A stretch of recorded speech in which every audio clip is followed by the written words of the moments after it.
Now we will talk about finding limit of a function from its graph.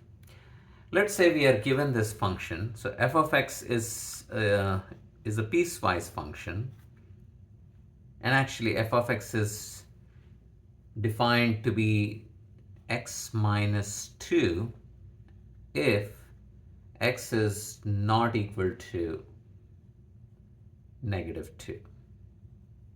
And this is undefined otherwise, which means, notice I'm going to draw the graph of x minus 2. So that's a straight line with slope 1, y-intercept of negative 2. So let's try to draw the graph of that function.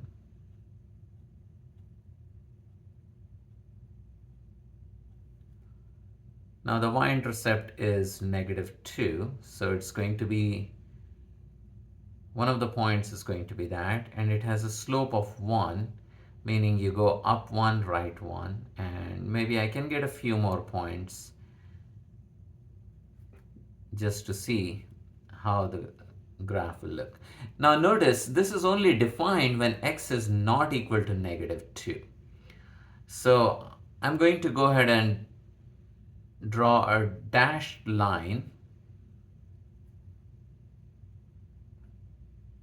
But notice when x is negative 2, so this is our x-axis. So if x is negative 2, I don't have graph, which means at negative 2, there's going to be a hole.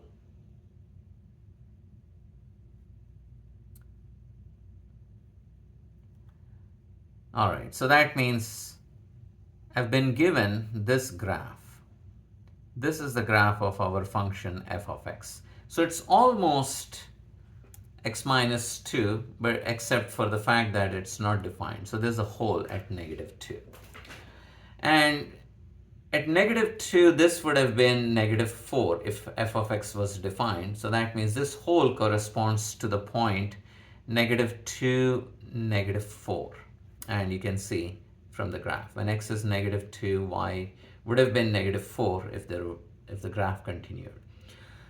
So if I'm asked to find, so if this is the question, find limit x approaches negative 2 of f of x, then I can see that if I approach negative 2, so this is negative 2, if I approach from the right, from the left, then I'm coming from the left, so this is the point, I'll be approaching this hole.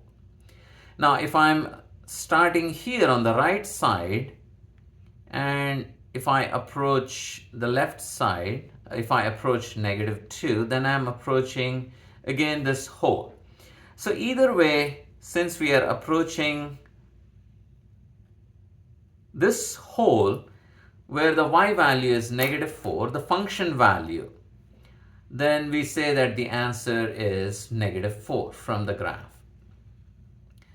And if you recall, in the previous video, we looked at this function, x squared minus 4 over x plus 2. In fact, if you look at that function, x squared minus 4 over x plus 2, it was x squared minus 4 over x plus 2. So this is the function that we looked. This could be factored. The numerator could be factored as x minus 2, x plus 2, and I have a denominator of x plus 2. Now notice when x is approaching negative 2, x is not negative 2, which means x plus 2 is not 0.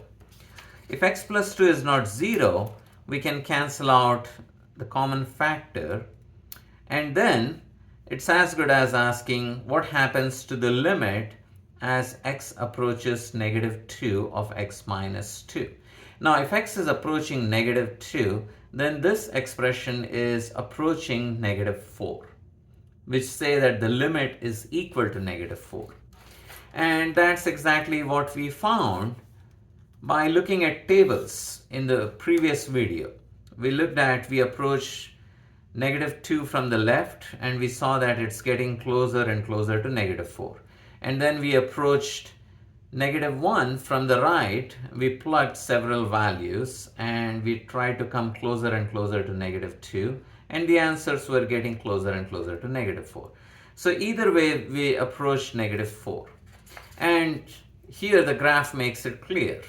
If we are given the graph, then it's rather easy to tell what the limit is. And sometimes the limit may not exist.